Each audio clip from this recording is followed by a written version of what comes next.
আসসালামু আলাইকুম।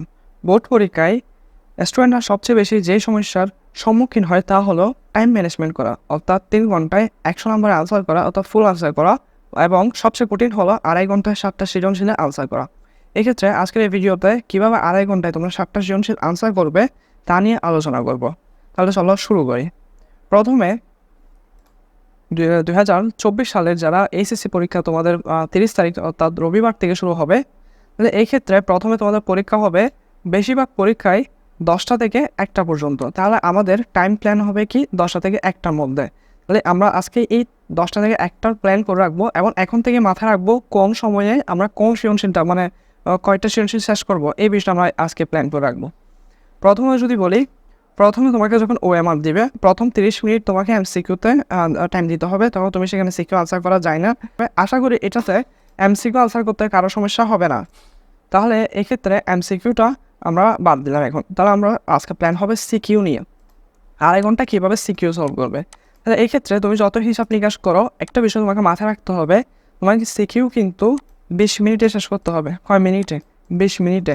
এখন এটা এক্সেপশন রয়েছে, যেমন আমার ক্ষেত্রে কী হতো, আমি সিকিউ প্রথম দিকের 2-3টা সিকিউ একটু দেরি হতো, 20 মিনিটের জায়গায় 25 বা 28 মিনিট চলে যেত সেখানে। তবে বাকিগুলো আমার লেখার স্পিডটা ভালো ছিল আলহামদুলিল্লাহ, সেজন্য আমি ওগুলো কভার করতে পারতাম। তবে ম্যাক্সিমাম ক্ষেত্রে এটা বিপদে পড়তে হয় সিস্টেমে।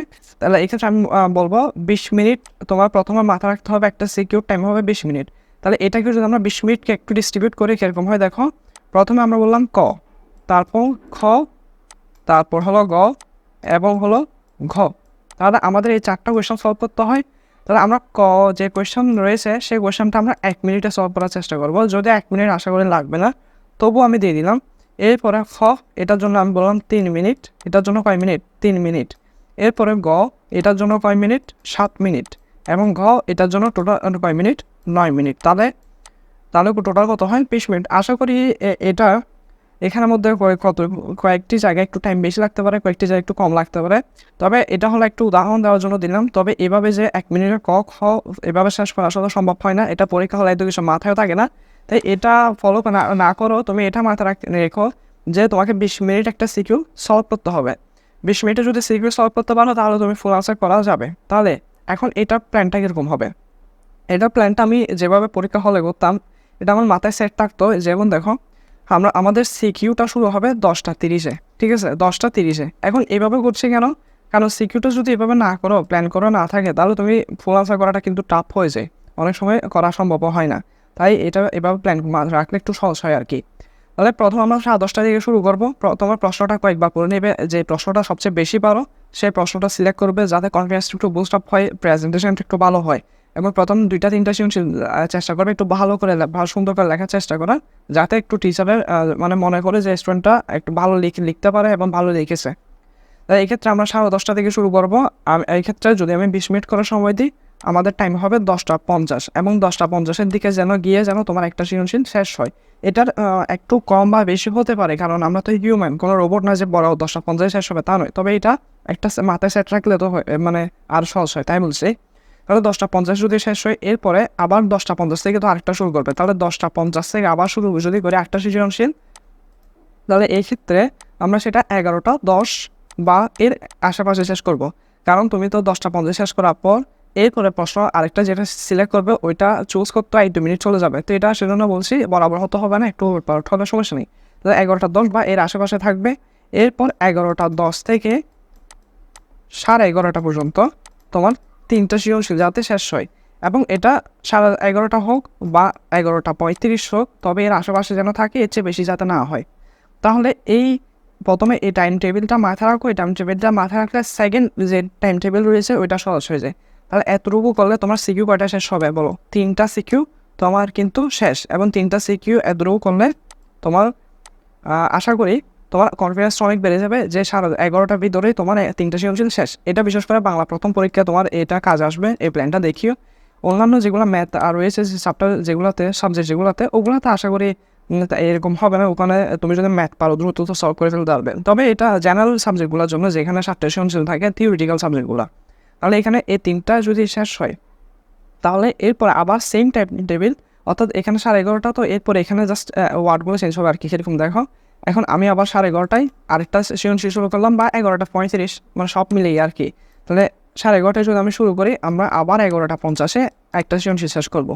এই সেম এখানে 10:50 ছিল, এখানে 11:50 হয়েছে। তাহলে এখানে 10:50 হলে আবার এখানে কী হবে, আমরা ঠিক 11:50-এ আবার শুরু করে সেটা 12টা করতে শেষ করবো, 10-এ শেষ করবো, বা একদম একই ওরভাবে আবার 12:10-এ আরেকটি শুরু করে, তাহলে আমরা কখন 12:30টায় শেষ করব।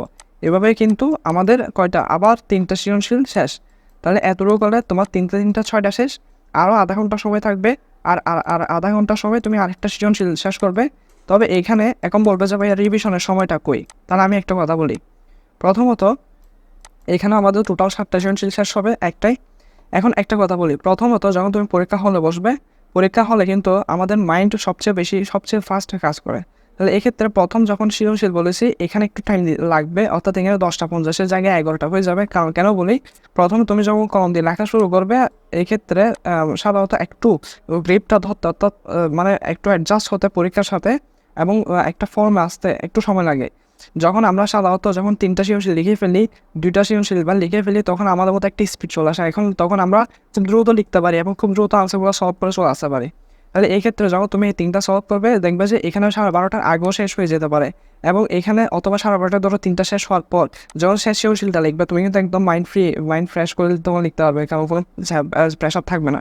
তখন দেখবে এটা 10-15 মিনিটে শেষ হয়ে যাবে। এবং আশা করি এখানে আরও বেশ কিছু টাইম, অর্থাৎ তোমার রিভিশনের জন্য কয় মিনিট, 2 বা 5 মিনিট দরকার, এর চেয়ে তো বেশি রিভিশন দরকার না। আশা করি চেষ্টা করে এটা পেয়ে যাবে। আর রিভিশন কীভাবে করবে, দেখো পরীক্ষা হলে রিভিশন করবে কীভাবে, পরীক্ষার যেখান থেকে প্রশ্ন শুরু করেছিলে সেখান থেকে জাস্ট কোথাও বানায় ভুল হয়েছে কিনা, কোথাও কোনো দাগ দিতে মানে কোথাও মাত্রা দিতে ভুল হয়ে গেছে কিনা, বা কোথাও সৃজনশীল শেষ করে মানে ইন্ডিকেট করা দিয়েছো কিনা যে এখানে সৃজনশীল শেষ, এরকম এগুলা দেখবে আর কি। কারণ এখানে তো আর বেশি কিছু তোমার যদি কোথাও বড় কোনো ভুল হয়ে থাকে, তা আসলে সমাধান করার কোনো শেষ টাইমে থাকে না। তো এই রিভিশনটা বলতে জাস্ট এখানে কোথাও বানান ভুল হয়েছে কিনা, ছোটোখাটো ভুলগুলো তুমি ফিক্স করবে তখন আর কি। তাহলে এখন অনেকের মাথায় এটা অনেক পেইন লাগতে পারে, এই জিনিসটা অনেক কঠিন লাগতে পারে, কিন্তু একটা বিষয় মাথায় রেখো, তুমি যদি জাস্ট এভাবে 3 ঘন্টা 2.5 ঘন্টা মানে যখন তোমার টাইম থাকবে 10:30 থেকে, তুমি যদি কোনো প্ল্যান ছাড়া লিখতে থাকো, দেখবে যে 6টা বা 5টা লিখে তোমার ঘন্টা পড়ে গেছে, এবং 6টা 5টা লিখে আসলে A+ পাওয়া কঠিন হয়ে যায়। A+ পাওয়া সম্ভব নয়, কিন্তু কঠিন হয়ে যায়। তাই এক্ষেত্রে পরামর্শ থাকবে, এবার মাথা রাখবে এটা আসলে এত কঠিন না যে 20 মিনিট হিসাব করবো আর কি, 10:30 থেকে 10:50, অর্থাৎ এভাবে মাথা রাখলে হবে 10:30 থেকে 11:35-এর মধ্যে আমি 3টা সৃজনশীল শেষ করবো, এবং এটা টার্গেট রাখলে দেখবে যে 11:40-এর ভিতর তোমার 3টা সৃজনশীল শেষ, কিন্তু এটা গ্যারেন্টেড। এরপরে আবার 1 ঘন্টা পর আবার 11:30 পরে আবার আমি 12:30 পর্যন্ত আরও 3টা সৃজনশীল, অর্থাৎ মোট 6টা সৃজনশীল শেষ করবো, এবং শেষের আধা ঘন্টায় আমি 8টা সৃজনশীল শেষ করবো। এভাবে শেষ করলে কিন্তু একদম সহজ হয়ে যাবে, বিষয়টা একদম ক্লিয়ার হয়ে যাবে, এবং পরীক্ষা প্রেশার ছাড়া তুমি লিখতে পারবে। যদি দেখো তোমার প্ল্যান অনুসারে সৃজনশীলগুলো শেষ করছো, দেখবে যে কনফিডেন্স কত পারে। তাহলে আমার মূলত টাইম ম্যানেজমেন্ট ভিডিও বলতে এটাই ছিল। এখানে মূলত আমি আসলে এই প্ল্যানটা দিতে চেয়েছিলাম, কারণ অনেকের 7টা সৃজনশীল লিখতে সমস্যা হয়। আশা করি এই ভিডিওটা দেখলে এবং এই প্ল্যানগুলো তুমি তো আমার মতো করে সেট করি, আমি এটা একটু উদাহরণ দেখালাম মাত্র। তো এই ক্ষেত্রে এই উদাহরণে অর্থাৎ এইভাবে যদি প্রশ্ন আনসার করতে থাকো, ইনশাল্লাহ ভালোভাবে শেষ হবে। সামনে যেহেতু 30 তারিখ বাংলা পরীক্ষা, আশা করি এই প্ল্যানটা তোমার কাজে আসবে। তোমাকে বাংলা পরীক্ষার জন্য অনেক শুভকামনা রইল, ভালো করে লিখিও, ইনশাল্লাহ ভালো কিছু হবে, তোমার জন্য দোয়া রইল। আসসালামু আলাইকুম।